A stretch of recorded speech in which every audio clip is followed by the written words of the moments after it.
Celtic calm number 20, steady devotion, Saint Íte's candle. Welcome to Celtic Calm, a meditation from Holywell Books.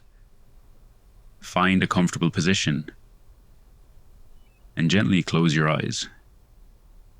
Take a slow breath in and release. Today we journey to ancient Ireland, to wisdom preserved in weathered manuscripts, spoken by saints and sages, and offered now to you. Let the noise of the world fall away. Breathe and listen. Imagine entering a quiet valley in Munster at first light, where a low stream threads the fields and the air smells of grass and stone. The hills fold in, sheltering a small oratory. Inside, a single lamp burns, not bright, not showy, but steady.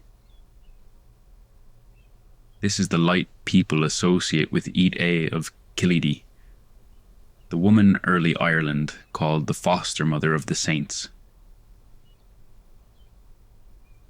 Pause with a soft breath. Let your exhale lengthen. Feel your body take the shape of the morning's calm. In the old accounts, Íte was born in Waterford and turned from marriage to a life set apart. Tradition says 3 guiding lights led her step by step across Munster. First toward the Galtay range, then the Mulligar hills, and finally into the glen of Cluain Creadhail. There she accepted only 4 acres when much more was offered, choosing limits that matched the work of prayer, study, and care she meant to do.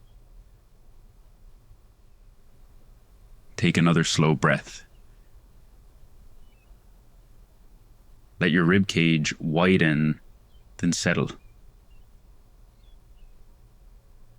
Picture that lamp holding its shape without strain.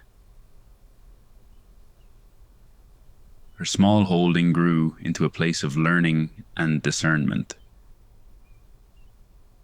Young Brendan, later called the Navigator, was given into her care as an infant and stayed until the age of 6. When he asked what delights God most, Íte named 3 simple strands: faith with a pure heart, a simple life with a religious spirit, and generosity born of love. The threads are plain enough to be lived, strong enough to endure. As you breathe now, choose one strand. Hold it in mind like the wick of a flame. Let the other 2 wait nearby, ready when needed. Stories speak of Íte's clear sight, prophecy that steadied the unsure, blessings that met ordinary needs, kindness that did not announce itself. Some say she fashioned a lullaby for the Christ child. Others remember the guidance she gave to travelers and the sick. Her fasting and prayer were not for display. They were a way to keep the inner room ordered, so care could pass through without noise. Let your breath find a slow, even measure. Notice where there is effort you do not need. Set it down for now.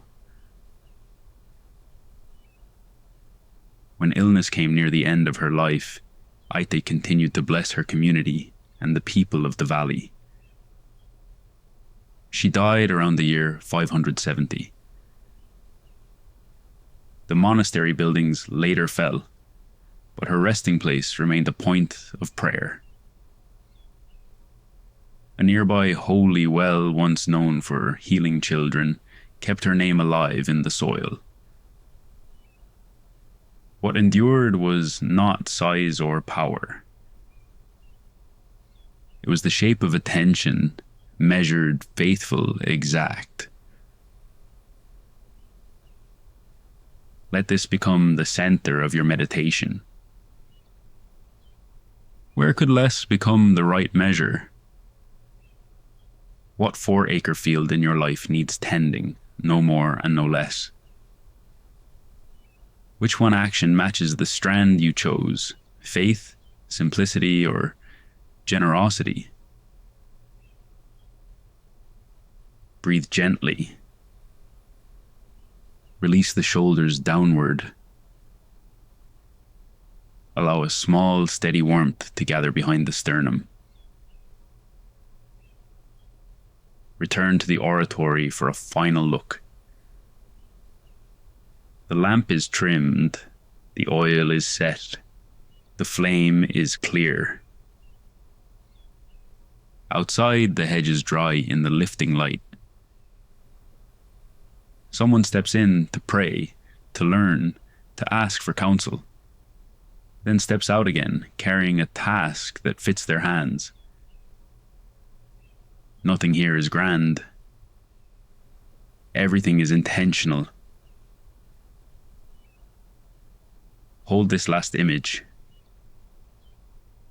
A small room in a green valley.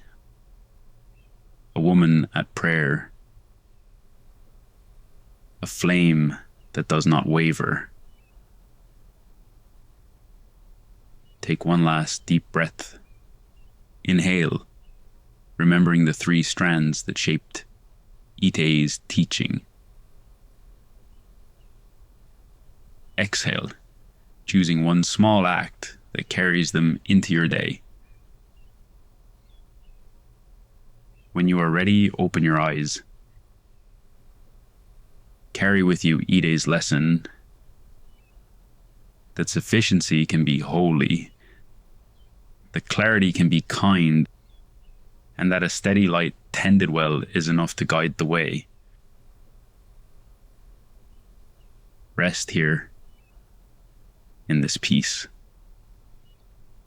When you're ready, take one final deep breath and slowly return to the present moment. This meditation is brought to you by Holy Well Books, where we preserve the authentic wisdom of ancient Ireland for modern seekers. Find more at holywellbooks.com or head to the episode description for the link. Until tomorrow, may you carry this peace with you